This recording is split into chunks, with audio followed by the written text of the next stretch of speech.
Bismillahirrahmanirrahim. Assalamualaikum warahmatullahi wabarakatuh. Innal hamdalillah nahmaduhu wa nasta'inuhu wa nastaghfiruh wa na'udzu billahi min shururi anfusina wa sayyiati a'malina. May yahdihillahu fala mudilla lahu wa may yudlil fala hadiyalah. Wa asyhadu an la ilaha illallah wahdahu la syarikalah wa asyhadu anna Muhammadan abduhu wa rasuluh. Allahumma salli ala nabiyyina Muhammad wa ala alihi wa man tabi'ahum bi ihsan ila yaumiddin. Allahumma inna nas'aluka ilman nafi'a wa rizqan thayyiba wa amalan mutaqabbala. Puji syukur kita panjatkan pada Allah. Selawat dan salam semoga tercurah pada Nabi besar, Nabi agung, Nabi kita Muhammad sallallahu alaihi wasallam. Baik, para pemirsa sekalian yang semoga senantiasa dirahmati oleh Allah, pada kesempatan Selasa pagi ini kita kembali dipermudah oleh Allah Subhanahu wa taala untuk duduk dalam majelis yang mudah-mudahan bawa berkah bagi kita semuanya. Di kesempatan pagi ini kita akan mengkaji kembali perihal istri Nabi Shallallahu alaihi wasallam. Kita masih masuk dalam pembahasan keutamaan istri-istri Nabi daripada yang lainnya, di mana beberapa poin bahasan, yaitu ada 4 poin tentang keutamaan istri Nabi, telah kita lihat dari beberapa ayat. Kali ini kita akan kembali melihat keutamaan istri Nabi, poin kelima di halaman kelima. Bagi pemirsa sekalian yang ingin dapat panduan dari pelajaran ini, bisa miliki buku ini ya, Belajar dari Istri Nabi, bisa dapatkan di Ruwaifi Store. Bisa hubungi WA 0852 00 171222, atau bisa juga memesan langsung di Rumaisa Store. Bisa lewat Rumaisa Store di Tokopedia ada, dan ada di Shopee, dan kita masih menyusun lagi untuk marketplace yang lainnya. Nah, kali ini kita lihat poin yang kelima, sifat istri Nabi. Jadi ingat, kita pelajari ini, kita tahu sifat-sifat istri Nabi yang mulia, keutamaan beliau, ya, keutamaan istri-istri Nabi Sallallahu Alaihi Wasallam. Apa gunanya? Tentu jadi teladan ya bagi wanita, bagi kita secara umum, ya, karena apa yang dicontohkan oleh mereka sekaligus juga itu sama seperti yang dicontohkan oleh Nabi Shallallahu Alaihi Wasallam. Karena mereka itu orang yang paling dekat dengan Nabi, hidup berumah tangga dengan beliau, tentu tahu seluk-beluk kehidupan Rasulullah Shallallahu Alaihi Wasallam. Maka tujuan pelajari jangan berhenti hanya mengetahui, oh istri Nabi ada 11, oh istri yang dari Bani Israel itu ini, oh istri yang dari Quraisy itu ini, oh istri yang dari kalangan Arab itu ini, oh yang meninggal dunia ketika Nabi SAW hidup ini ada 2 gitu. Enggak berhenti sampai di situ. Ya, poin pentingnya itu kita gali pelajaran gitu. Jadi maka mungkin saya akan lebih banyak berhenti di beberapa pembahasan, jelaskan oh ini pelajarannya itu di sini, dan mungkin tidak terdapat dalam buku ini pelajarannya, tapi kita bisa gali ya dari memahami teks hadis, dari memahami Al-Quran gitu. Nah, kita bisa berhenti dari poin demi poin seperti itu. Gunanya supaya banyak mengambil pelajaran di dalam. Nah, sekarang kita lihat keutamaan kelima dari istri-istri Nabi Shallallahu Alaihi Wasallam. Mereka memilih tinggal di rumah.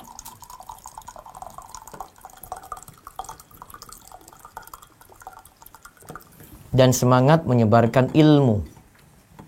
Ya, dalam ayat disebutkan seperti ini. Wa qarna fi buyutikunna wa la tabarrujna tabarrujal jahiliyatil ula. Wa aqimnas sholata wa atinaz zakata wa ati'na Allah wa rasulah. Innama yuridullahu liyudhiba ankum rijsa 'alal baiti wa yutahhirakum tathira. Wadhkurna ma yutla fi buyutikunna min ayatillahi wal hikmah. Innallaha kana latifan khabira. Dan hendaklah kamu tetap di rumahmu, dan janganlah kamu berhias dan bertingkah laku seperti orang-orang jahiliyah yang dahulu, dan dirikanlah solat, tunaikanlah zakat, dan taatilah Allah dan Rasulnya. Sesungguhnya Allah bermaksud hendak menghilangkan dosa dari kamu, hai ahlul bait, dan membersihkan kamu sebersih-bersihnya, Dan ingatlah apa yang dibacakan di rumahmu dari ayat-ayat Allah dan hikmah sunnah nabimu. Sesungguhnya Allah adalah maha lembut lagi maha mengetahui. Nah, disebutkan waqarna fi buyutikun. Dan tetaplah kalian, korna di sini perintah untuk tetap tinggal bagi perempuan di rumah. Tetaplah kalian tetap di rumah kalian. Ya, betah di rumah. Wala tabarrajna tabarrujal jahiliyatil ula. Dan janganlah kalian itu berhias ya, seperti tingkahnya orang-orang jahiliyah. Wa aqimnas sholata, dan tunaikanlah salat. Wa atinaz zakata, dan bayarlah zakat. Wa ati'nallaha wa rasulah, taatlah kepada Allah dan Rasulnya. Innama yuridullahu liyudhiba ankum rijza ahlal baiti wa yutahhirakum tathira. Sesungguhnya Allah bermaksud hendak menghilangkan dosa. Ya, tadi disebut rijza, yaitu kotoran atau dosa. Ahlal baiti, dari kamu, hai ahlul bait. Wa yutahhirakum tathira, dan membersihkan kamu sebersih-bersihnya. Waskurna mayudla fi buyutikun, dan ingatlah apa yang dibacakan di rumahmu dari ayat-ayat Allah. Wal hikmah, dan hikmah. Hikmah ini ada beberapa makna ya. Saya punya bahasan di romaisa.com, nanti bisa lihat arti kata hikmah dalam Al-Quran. Ada di situ hikmah itu sesuaikan pada keadaannya, kapan keras ya keras, kapan lemah lembut ya lemah lembut. Kadang makna hikmah itu pelajaran gitu. Kadang makna hikmah lagi seperti yang dimaksudkan di dalam ayat ini, di dalam kurung itu disebutkan sunnah nabimu, berarti ajaran Nabi Shallallahu Alaihi Wasallam. Ya. Waskurna ma yutla fi buyutikun, dan ingatlah apa yang dibacakan di rumahmu dari ayat-ayat Allah dan hikmah dan dari sunnah nabimu. Innallaha kana latifan khabira. Sesungguhnya Allah itu maha latif, yaitu maha lemah lembut, khabira, maha mengetahui. Nah, awal ayat disebutkan waqarna fi buyutikun, tetaplah di rumah kalian. Maka tempat yang terbaik untuk wanita itu adalah di rumahnya.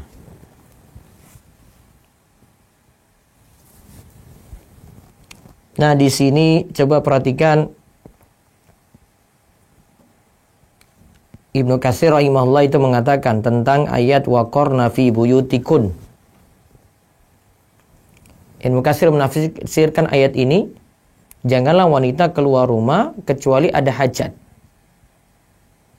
Jangan keluar rumah kecuali ada hajat. Hajatnya seperti apa kata Ibnu Katsir? Seperti ingin menaikkan sholat di masjid selama memenuhi syarat-syaratnya. Ya, menaikkan sholat di masjid berarti dia pergi sholat berjamaah di masjid masih boleh untuk wanita.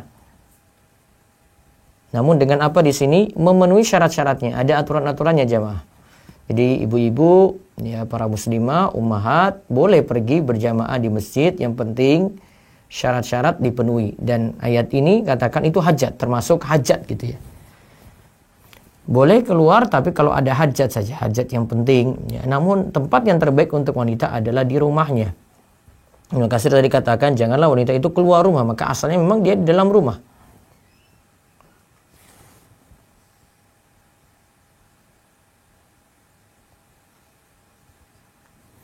Kemudian alasan yang lainnya kenapa wanita itu diperintahkan betah di rumah? Karena itu lebih menjaga dirinya dibandingkan dia di luar rumah bebas bergaul dengan lawan jenis. Bisa jadi berkholwat, berikhtilat, ya, bebas ngobrol. Yang kemarin kita sebut dengan ada kata-kata lemah lembut gitu.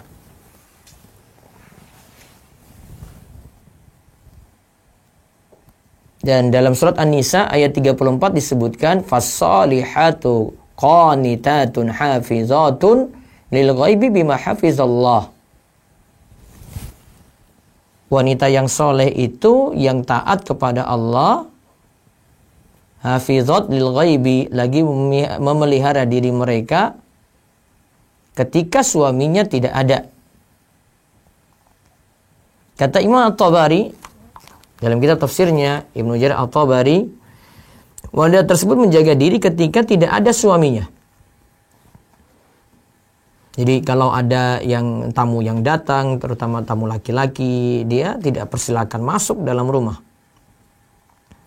Juga ia menjaga kemaluan, maksud ayat ini dia menjaga kemaluan, juga menjaga harta suami. Di samping itu ia menjaga hak Allah, dan selain itu. Alasan yang lainnya lagi, wanita itu diperintahkan betah di rumah, dia jadi ibu rumah tangga yang baik, karena wanita itu aurat. Ya, karena wanita itu aurat.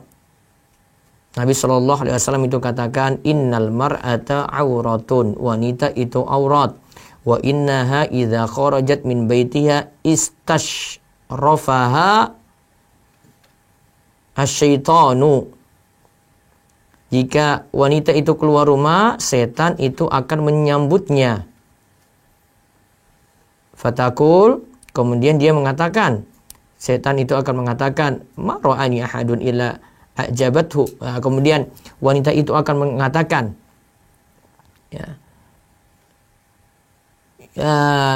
tidak ada yang melihatku kecuali mereka kagum. Wa aqrabu ma takunu ila Allah idza kanat fi qa'ri baitiha. Keadaan perempuan yang paling dekat dengan Allah adalah ketika dia berada di dalam rumahnya. Kata Nabi SAW. Jadi disebut wanita itu aurat. Auratnya dari sisi apa? Ketika dia keluar, setan itu menyambutnya, membuat orang-orang tertarik. Maka wanita itu akan mengatakan, kayaknya mereka kagum nih sama saya ini. Maka dia akan lebih mempercantik diri, lebih tampil istimewa, lebih menampakkan perhiasannya ketika di luar rumah seperti itu. Mungkin hal seperti ini dia tidak pernah lakukan di dalam rumah. Di dalam rumah, di depan suaminya, dia tidak berpenampilan seperti itu. Namun kalau ketika di luar, setan, oh kamu kurang ini kamu kurang ini lagi, kamu harus dandannya seperti ini, kamu harus keluar seperti ini. Maka tadi kalimat terakhir dari Nabi SAW, wa aqrabu ma takunu ilallah, keadaan wanita yang paling dekat di sisi Allah itu adalah idza kanat fi qa'ri baitiha, jika dia berada di bagian dalam dari rumahnya, artinya betah di rumah.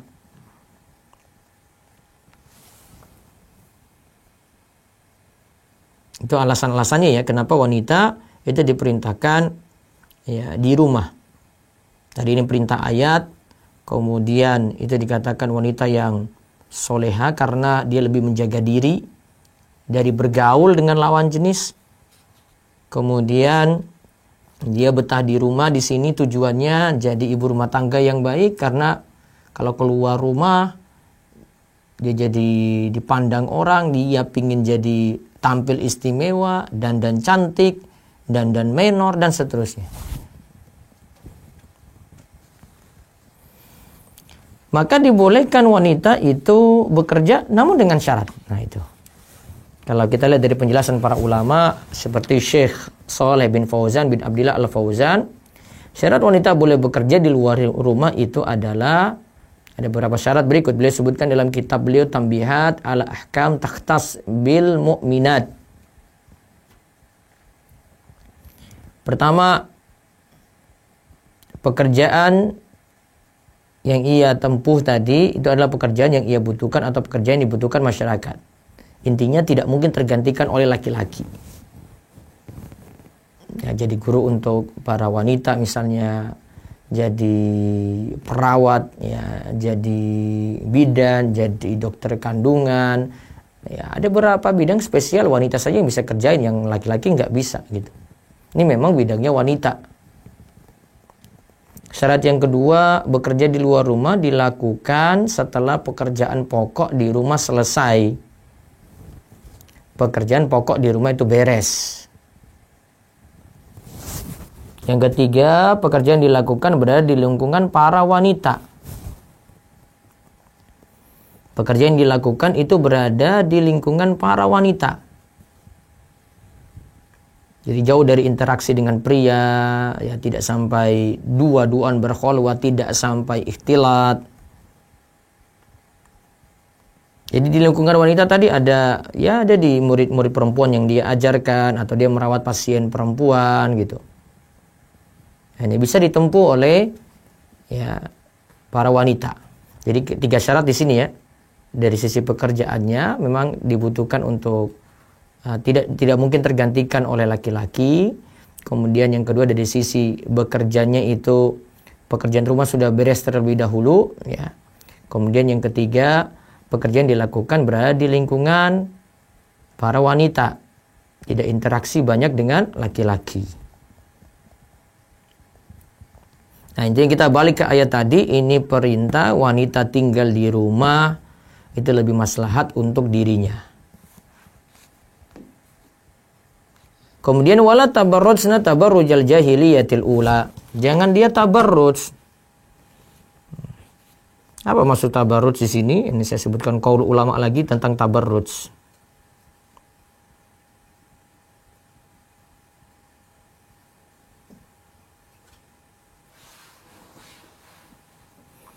Tabarruj kalau ini dandan kalau di tulisan.com ada dandan wanita jahiliyah.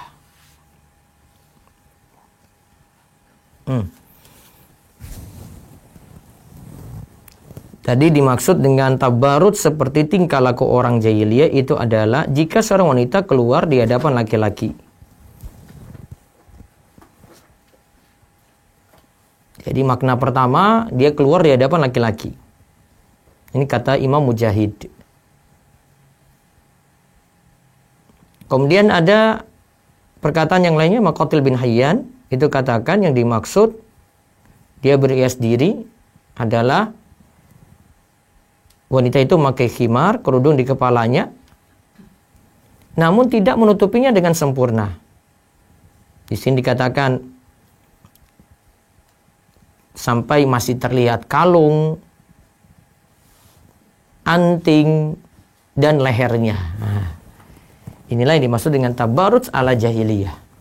Jadi dia pakai khimar, kerudung, tetapi lehernya ini kelihatan, kalungnya ini kelihatan, ya pakai antingnya kelihatan, ya di leher sini kelihatan gitu. Ada wanita sebagian memakai jilbab seperti itu.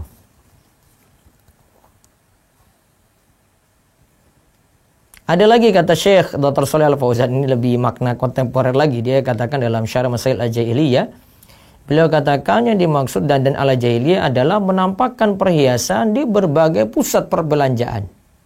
Dan ketika dia datang ke mall, ke pusat perbelanjaan, wah tampilnya luar biasa.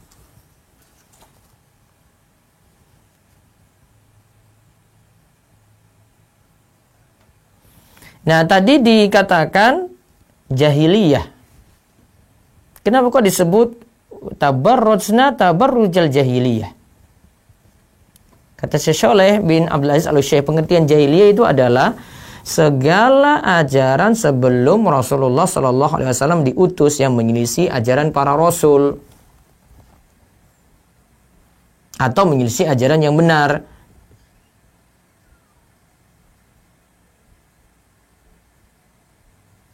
Jadi kalau dilihat di sini kita kaitkan dengan tabarruj jahiliyah, ya berarti dandannya seperti dandan jahiliyah ala jahiliyah, itu berarti dandannya ya menyelisih ajaran Rasul, artinya tidak sesuai dengan aturan. Ada pelanggaran-pelanggaran yang dia lakukan. Kalau ini wanita berarti pelanggaran yang wanita ini lakukan. Atau menyelisih ajaran yang benar, ya sudah ada kasih aturan kayak gini dia selisih.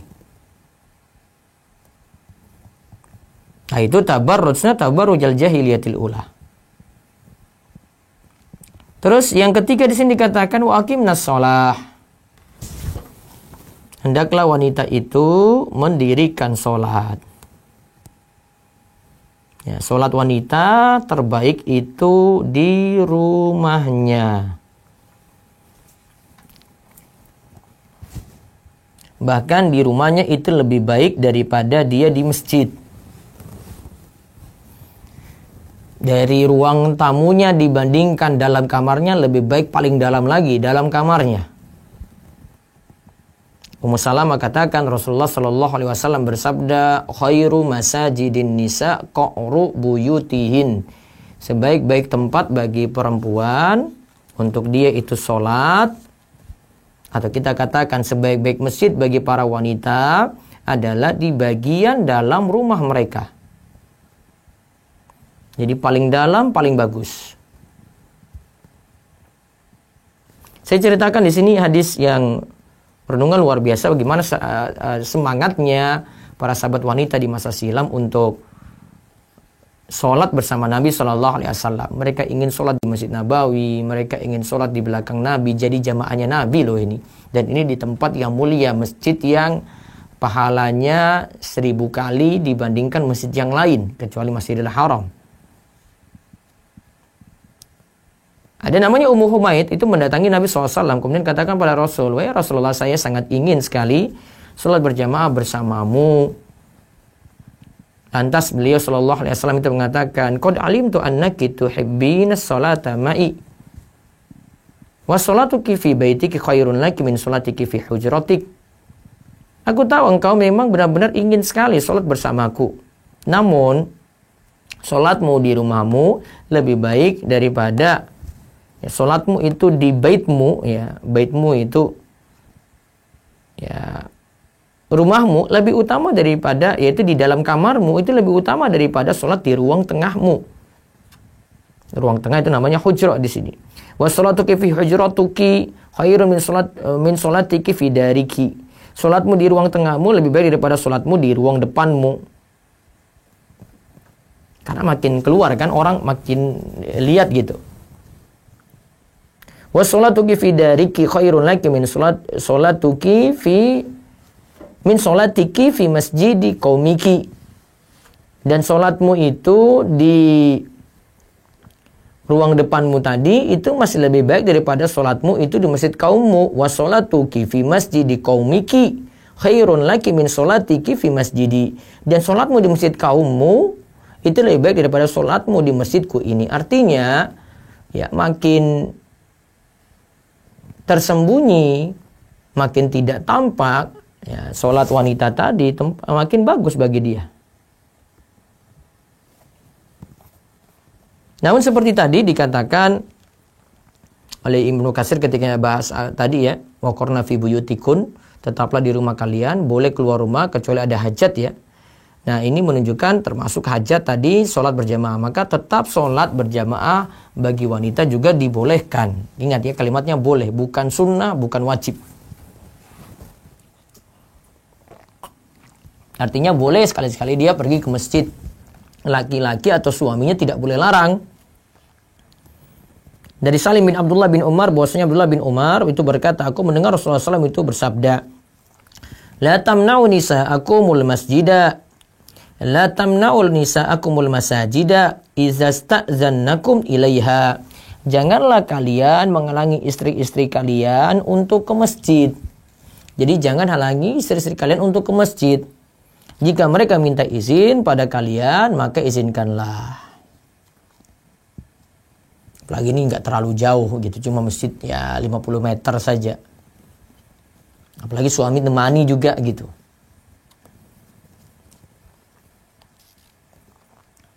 Nah, kalau dijelaskan oleh Syekh Muhammad Shalih Al-Munajjid, wanita pergi ke masjid ada 3 syarat yang mesti dia perhatikan. Yang pertama, tadi kan Imam Ibnu Katsir itu katakan boleh pergi ke masjid tapi ada syarat-syaratnya. Ini disinggung oleh Syekh Muhammad Shalih Al-Munajjid dalam fatwanya. Beliau katakan syarat wanita pergi ke masjid ada 3. Yang pertama, menutup aurat. Jadi bukan dia buka jilbab terus rukuhnya mungkinnya ditenteng, jalan keluar ke masjid, itu bukan. Sudah nutup aurat. Ya kalau memang dia di masjid dia pakai mukena, ya sudah di rumah pakai mukena tadi gitu. Terus syarat kedua, tidak memakai wangi-wangian, minyak wangi. Yang ketiga, harus mendapatkan izin suami seperti tadi disebutkan dalam hadis Abdullah bin Umar itu.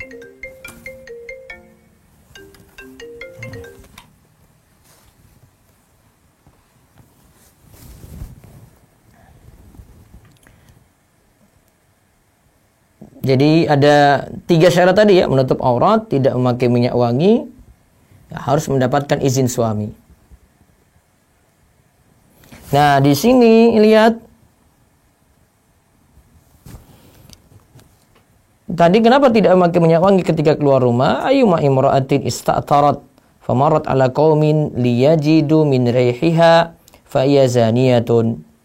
Seorang perempuan yang mengenakan wangian lalu melalui sekumpulan laki-laki agar mereka mencium bau harum yang dia pakai, maka perempuan tersebut adalah seorang pelacur. Maka ketika keluar rumah, ya silakan, yang penting tidak bau, ya jangan sampai bau wanginya itu tercium oleh laki-laki. Kenapa disebut tadi zaniyah? Ya, maka perempuan tersebut adalah seperti wanita pelacur, ya karena dapat membangkitkan syahwat. Yang disebutkan dalam Tuhfatul Ahwazi.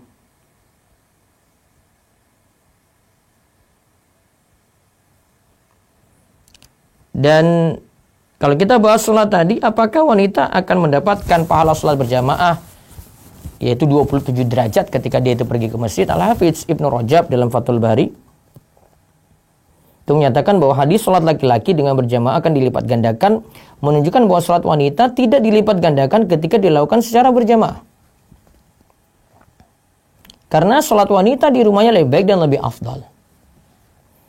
Ibnu Hajar dalam Fathul Bari katakan, laki-laki yang terkait hatinya dengan masjid, ketika bahas laki-laki yang hatinya terkait dengan masjid, ya, dia katakan gini, pahala sholat di masjid 27 derajat hanya ditujukan pada laki-laki karena sholat wanita tetap lebih baik di rumahnya dibandingkan di masjid. Maka kesimpulan yang paling bagus kita katakan, sholat wanita tetap lebih baik di rumah. Tapi kalau dia di masjid tetap dibolehkan. Tidak bisa dicegah, tidak bisa dihalangi. Tapi kalau mau lihat mana pahalanya lebih besar, tetap pahala yang lebih besar sholat wanita itu di rumah. Dan konteks ayat ini juga waqimna sholat, ketika merintahkan untuk sholat, ini lagi membicarakan waqorna fi buyutikun. Ya, perintahkanlah wanita untuk betah di rumah. Berarti nyambung sholat, berarti dengan betah di rumah. Gitu. Dengan tinggal di rumah. Kemudian yang keempat lagi yang disampaikan dalam ayat ini, dalam Al-Ahzab ayat 33, wa atina zakata, dan keluarkanlah zakat.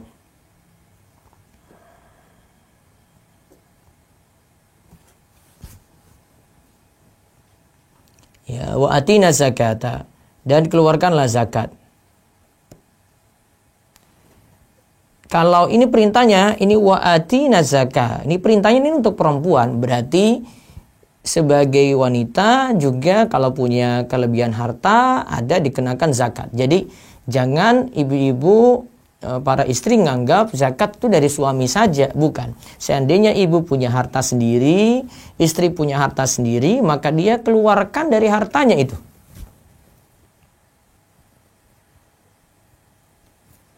Jadi misalnya ada si wanita, ya mungkin dia bekerja atau dia punya pekerjaan jualan online, atau dia punya harta dari warisan, atau memang dari dulu dia diberikan harta sehingga dia itu hidup berkecukupan walaupun sudah punya suami. Maka ketika harta tersebut telah mencapai nisab, bertahan selama haul, ya. Kalau nisab, kalau saya pakai mata uang itu biasa saya standarkan antara emas atau perak, ya, mana yang tercapai lebih dulu, dan perak biasanya lebih rendah, ya, maka perak lebih dulu gitu. Ini berdasarkan fatwa dari Al-Lajnah Ad-Daimah lil Buhus Al-Ilmiyah wal Ifta.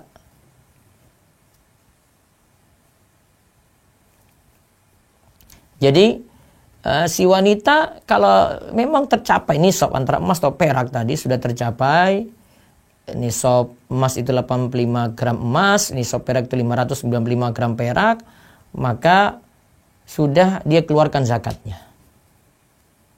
Ya, dia keluarkan zakatnya. Kalau tadi harta tadi bertahan haul, ya, setahun Hijriah. Jadi ini bulan Jumadil Akhir, bertahan sampai Jumadil Akhir berikutnya di atas nisab. Misalnya dia punya harta 10 juta, berarti bertahan di atas nisab tadi 10 juta, bahkan mungkin bertambah nanti di Jumadil Akhir berikutnya, maka kena zakat. Zakat dari mana? Zakat dari, ya, simpanan terakhir. Yang penting masih di atas nisab. Jadi ketika simpanan terakhir nanti ada 10 juta kok sekarang nanti jadi 15 juta, maka kena zakat 2,5% dari 15 juta. Tahun berikutnya gimana lagi Ustadz? Pertambahan lagi, mengalami pertambahan, maka akumulasinya lagi. Nanti di tahun kedua simpanannya tersisa berapa? Misalnya 15 juta tadi jadi 20 juta, berarti kena zakat 20 juta rupiah, 2,5% dari 20 juta. Tahun ketiga kalau jadi 25 juta, berarti 2,5% dari 25 juta.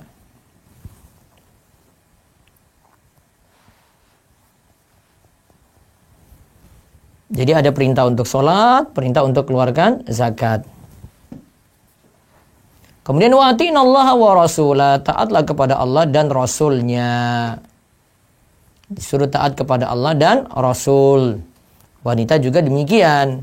Secara umum diperintahkan sama dengan laki-laki gitu. Kalau disuruh ittiba pada Rasul, bagi laki-laki ya perempuan juga sama, ittiba pada Rasul, mengikuti tuntunan Nabi Shallallahu Alaihi Wasallam. Terus di sini dijelaskan tentang keutamaan ahlul bait. Innama yuridullahu liyudhiba ankum rijza, Allah itu bermaksud menghilangkan dosa dari kamu. Wa yutahhirakum tathira, dan membersihkan kamu sebersih-bersihnya. Lalu diingatkan lagi waskurna, hendaklah para wanita itu waskurna mayutla fi buyutikun min ayatillahi wal hikmah. Hendaklah mereka itu membaca ayat-ayat Allah. Berarti diperintahkan wanita juga memperhatikan Al-Quran, membaca, memahaminya, menghafalkannya, mengamalkannya. Dari ayat-ayat Allah ya. Ayat-ayat Allah sih apa yang dia hafal. Boleh jadi dia mulai dari Al-Fatihah, dari surat-surat pendek, Qul huwallahu ahad, Al-Ikhlas, Al-Falaq, An-Nas. Kemudian surat-surat yang dia hafal sehari-hari dia itu baca gitu. Nah, dia pelajari itu, pahami, berusaha amalkan, dalami gitu. Itu lebih bermakna dibandingkan dia mesti pelajari surat Al-Baqarah yang dia gak hafal-hafal gitu. Wal hikmah, dia pelajari juga sunnah Nabi, ya, dengar hadis-hadis, pelajari, gali faedah di dalamnya. Ada dari kitab-kitab para ulama banyak yang memang bidang yang tertulis itu ya, yang dibahas di dalam buku itu ya hadis saja gitu. Seperti ada Riyadhus Shalihin dari Imam Nawawi, ada Bulughul Maram dari Ibnu Hajar Al-Asqalani. Ada juga buku kecilnya dari Imam Nawawi yaitu Hadis Arba'in An-Nawawiyah. Nah, ini diperintahkan wanita juga untuk pelajari Al-Quran, dalami Al-Quran, dan juga dalami sunnah-sunnah Nabi Sallallahu Alaihi Wasallam. Lalu dikatakan innallaha kana latifan khabira. Allah itu maha lembut lagi maha mengetahui. Allah itu maha lembut lagi maha mengetahui. Surat Al-Ahzab ayat 34.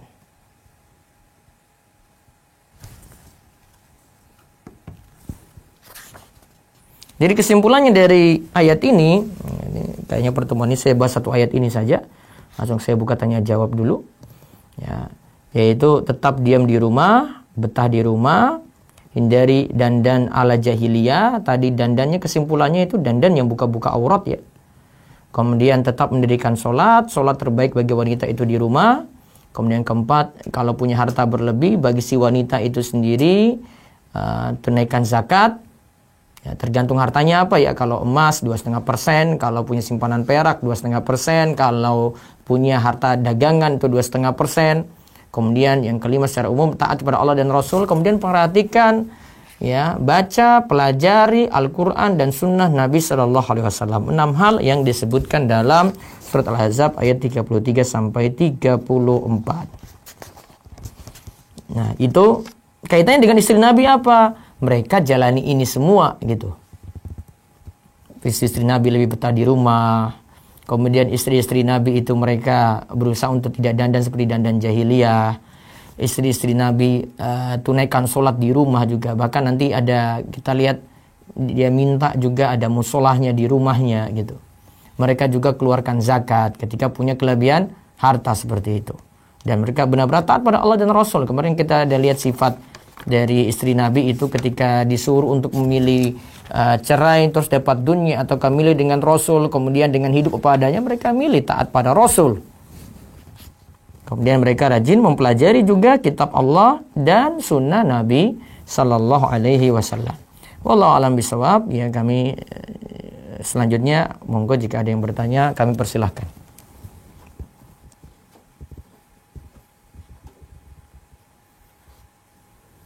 Baik, dari Zoom terlebih dahulu sambil nunggu yang di medsos untuk bertanya, kami persilakan. Nah, silakan Umuret. Assalamualaikum Ustadz. Izin bertanya Ustadz. Kalau untuk profesi guru, kemudian dia mengajarnya anak usia 19 sampai 22, itu ada yang akhwat, ada yang ikhwan. Nah, itu hukumnya seperti apa? Syukran, Ustaz. Ya, secara umum anak-anak balik berarti yang diajarkan. Kalau tadi pembahasan Syekh Shalal Fauzan, dia berarti bekerja di lingkungan wanita gitu. Berarti dia tidak temukan anak-anak yang sudah balik yang lawan jenis. Tapi kalau dia ajarkan yang anak-anak yang belum balik, ya masih diterima seperti itu. Wallahu a'lam. Seperti itu, Bu. Syukran, Ustaz. Ya, Allah barik fiik. Baik, selanjutnya lagi silakan. Silakan Pri Umu Arya Alfa. Nah, Bismillah. Ustaz izin bertanya. Ya. Untuk penjelasan kemarin tentang istri-istri Nabi dan budak wanitanya. Ya. Itu ada hal yang mengganjal yang ingin ditanyakan mengenai budak wanita, Ustaz. Iya. Budak ini berasal dari tawanan perang, bukan, Ustaz? Iya.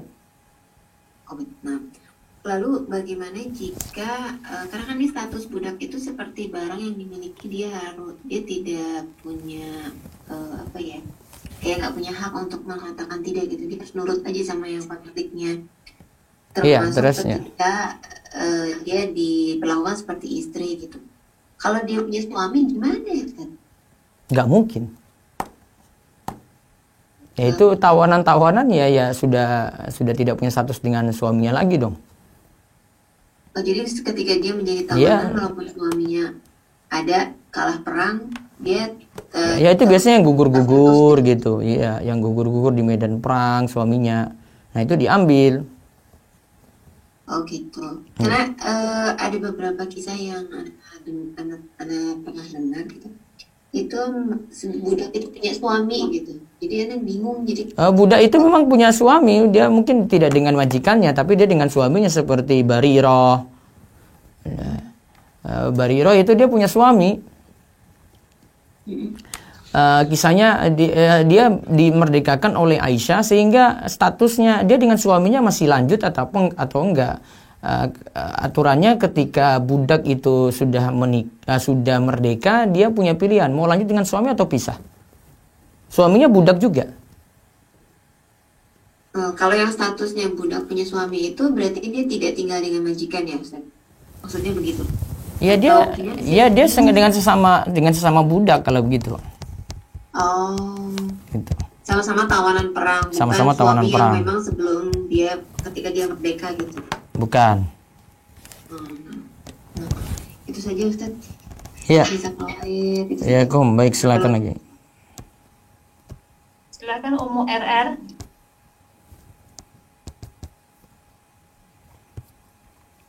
Umu RR.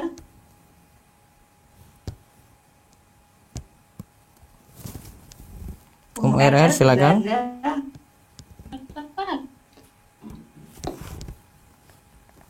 Ya silakan Umu RR. Tak bisa.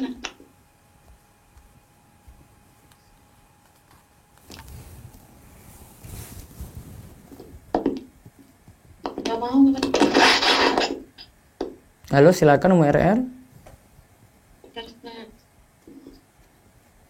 Umu RR. Iya, waalaikumsalam warahmatullahi wabarakatuh. Silakan. Ustaz mau menanyakan ini masalah yang tadi Ustaz, masalah sebaik-baiknya wanita itu di dalam rumahnya dan kalau bekerja pun ada syarat-syaratnya ya Ustaz ya. Iya. Yang saya mau tanyakan ini kan qadarullah kan saya punya anak 2 perempuan Ustaz, akhwat gitu. Dan memikirkan untuk pekerjaan mereka nanti kan ini yang satu alhamdulillah sudah kuliah, yang satunya masih mau insya Allah SMA nantinya. Nah itu untuk masa depannya bagaimana Ustaz? Apakah saya persiapkan untuk kerja di luar rumah atau hanya di rumah sebagai ibu rumah tangga gitu Ustaz, tapi tetap kuliah gitu, untuk kerjanya saya pilih-pilihkan gitu supaya kan tidak berhubungan dengan lawan jenis, habis itu tidak melalaikan tugasnya sebagai wanita maupun istri kelak, itu bagaimana? Milih dia menikah terus nanti manut sama suami. Oh begitu. Jadi pekerjaannya Ustadz, kalau mohon maaf, kalau yang kakak ini kan mungkin karena memilih fakultas agama, mungkin bisa diaplikasikan di rumah karena bisa ngajar. Sekarang sudah ada online, bisa ngajar sambil online. Atau dia cuma ngajar nanti ketika keluar, dia bisa ngajar kalau keluar, dia cari majelis untuk akhwat saja gitu. Bisa. Oh gitu ya. Kalau ngajar di SD gitu Ustaz nggak bisa di sekolah kalau dasar bisa gitu, yang anak-anaknya belum balik. Tapi kan ada SDIT itu yang khusus ngajar perempuan saja, itu lebih baik. Oh yang begitu. Tapi rekanannya biasanya ada ustaznya juga. Ya berarti belum terapkan benar itu SDIT-nya. Oh gitu ya. Karena ada di SDIT yang Iya. masih baur Ustaz. Masih baur. Cari yang kalau pesantren. anaknya yang nomor 2 andaikan punya cita-cita pengen jadi dokter Ustaz, bagaimana? Ya nggak apa-apa jadi dokter. Yang penting dia tahu fitrahnya juga nantinya di rumah. Dia punya keharusan juga untuk mengabdi jadi dokter. Boleh, kita butuh dokter perempuan juga. Walaupun jurusannya bukan nanti ngambil kayak yang Ustaz bilang tadi, kayak dokter kandungan, tapi mungkin dokter umum atau dokter gigi gitu Ustaz, kan masih bisa melayani pihak ikhwan. Kalau dia nanti punya klinik sendiri kan bisa bilang aja, oh, inilah ini perempuan aja, kan bisa. Ya Allah, berarti dikhususkan lagi pasiennya. Iya kan bisa saja. Mungkin orang-orang yang ngaji-ngaji yang tertarik ke situ, asik ke situ aja deh, dia perempuan, kita juga aman gitu. Jadi kita yang bentuk lingkungan seperti itu, jangan terlalu manut dengan yang sudah jadi umum gitu. Kalau nggak seperti itu nanti kalau manut dengan yang umum terus ya nggak pernah orang tahu, oh ini ada untuk perempuan sendiri, oh ada untuk laki-laki sendiri gitu. Dibuat seperti itu bisa. Di Saudi sudah biasa kayak gitu. Di Indonesia aja yang mungkin anggap aneh. Kalau untuk kuliahnya masih aman aja ya Ustadz, kalau untuk ikhtilat, karena kan kalau kuliah kan biasanya memang ya tinggal diatur ya. Saya tidak bilang diizinkan, tetapi diatur mengurangi mudorot ya karena keadaan gitu. Oh, iya, nah. Gitu ya. Lagi boleh Ustaz? Ya terakhir Ya kalau ada teman yang qadarullah itu anaknya dua-dua sekolah di luar negeri gitu Ustaz, di Timur Tengah, tapi wanita Ustaz, boleh kayak itu Ustaz? Ketika pulang ke Indonesia safar berarti harus dijemput mahram. Kalau tidak dijemput dan tidak diantar Ustaz, berangkat sendiri. Berarti dia pergi tanpa mahram, dosa. Yang nanggung orang tua atau diri sendiri Ustaz? Ya kalau seperti ini orang tuanya kena juga. Ya karena mengizinkan ya? Iya. Apa sih hikmahnya wanita kok kalau keluar-keluar kok repot banget sih pakai mahram-mahram? Ya karena demi wanita juga untuk jaga diri mereka. Kan kita sudah bahas dari kemarin, ada kholwat, ada ini semua aturan-aturan nih. Kenapa kok ribet banget sih? Bukan ribet, untuk jaga wanita itu sendiri. Kalau nanti sudah terjadi kerusakan baru nyesel gitu. Kan sudah dibilang kemarin, kok sekarang baru kamu sadar gitu. Nah, itu syariat sudah ingatkan gitu. Oh, jadi sebaiknya kalau ada di Indonesia aja. Iya. Lebih aman sih. Dia boleh keluar negeri tapi dengan mahram. Kalau diantar jemput. Iya gitu, mau aturan. Saya nggak bisa ubah-ubah kayak begini ya Bu. Iya, syukuran. Saya kaku banget memang kalau ngomong kayak begini. Kalau mahram saya kaku banget. Bilang nggak boleh gitu. Ya, siap Ustaz. Ya. Makasih Ustaz. Jazakallahu khair. Waalaikumsalam. Baik, saya kayaknya bisa beri waktu sampai 5 menit lagi nih. Ya, monggo bisa satu resen dan nanti baca chat ya. Silakan Arensta. Assalamualaikum Ustaz. Ya, waalaikumsalam warahmatullahi wabarakatuh. Silakan Tad mau nanya gini, Tad, kalau kita sholatnya itu katakanlah di bandara, Tad, kan nggak ada sutrohnya, Tad, atau Ya. saat kita ada pengajian di masjid, begitu masuk waktu sholat, kita sholat imaman, terus sutrohnya juga agak rendah, Tad. Jadi Ya. pada saat kita berdiri, Pakai cadar berarti? katakanlah kita tinggi. Pakai cadar Iya, nggak, Bu? tinggi, pakai cadar, Tad. Iya, tetap pakai cadar aja. Jadi boleh nggak? Boleh pakai cadar aja. Boleh nggak kita sholat cadarnya, terus pada saat sujud cadarnya agak dibuka sedikit sehingga pada saat sujud kita tetap di sejadah, boleh kan? Nggak perlu, tetap ditutup. Jadi Jadi cadarnya tetap pakai cadar, nggak tetap apa-apa? pakai cadar. Karena sudah di tempat terbuka ada laki-laki. Oh baik, baik. Gitu ya? Iya. Ya, taib. Pada saat sujud nggak kelihatan gitu, Tad. Tapi cadarnya tetap pakai ya, Tad, ya? Tetap pakai. Baik. Terima kasih, Tad. Assalamualaikum warahmatullahi wabarakatuh. Waalaikumsalam warahmatullahi wabarakatuh. Baik, satu dari chat silakan. Nah, Bismillah, izin bertanya Ustadz, seperti yang sudah wanita lebih baik tinggal di rumah, ditambah lagi jika suami memang menyuruhnya hanya fokus di rumah. Ya. Namun bagaimana jika terjadi suami meninggal terlebih dahulu, lalu wanita tersebut tidak punya persiapan sehingga jatuh dalam hal ekonomi. Berdasarkan pengalaman orang tersebut, ada perasaan khawatir untuk menikah. Mohon solusinya Ustadz. Pertama, coba untuk menikah. Ya, dalam status sebagai janda seperti itu, coba cari jalan untuk menikah lagi. Itu pertama. Terus yang kedua, kalau memang dengan keterpaksaan dia cari nafkah, nah ini kondisi terpaksa ya, beda dengan yang lainnya ya. Wallahu a'lam. Baik, sebentar saya baca dulu di ini. Waktu sebelum pandemi saya hampir setiap hari sholat zuhur di masjid karena sambil menunggu anak pulang. Ya kalau tadi saya bilang boleh ya. Boleh untuk sholat berjamaah di masjid untuk wanita, itu tidak masalah.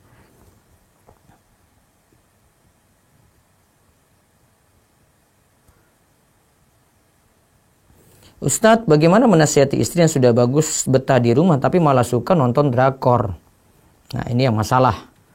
Ya, bukan berarti disuruh di rumah malah nonton drakor terus, bukan. Belajar, ada ngaji online kayak begini, ada ngurus anak, mengabdi pada suami, belajar sistematik di rumah. Ibu-ibu bisa tuh, ada banyak kelas-kelas seperti saat ini pun online begitu sistematik diikuti gitu.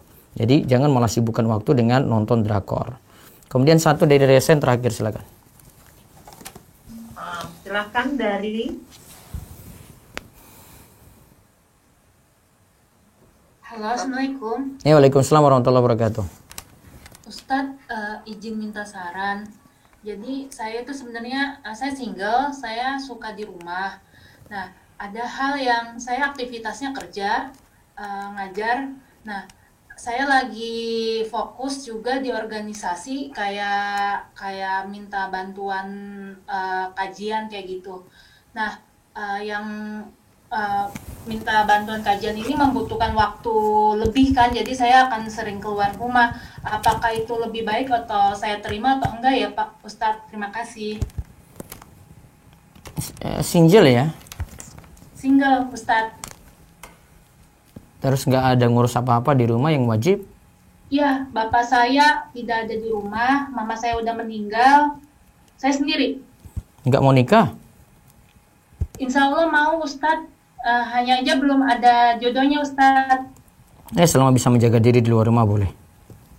Ya, baik, makasih Ustadz. Baik.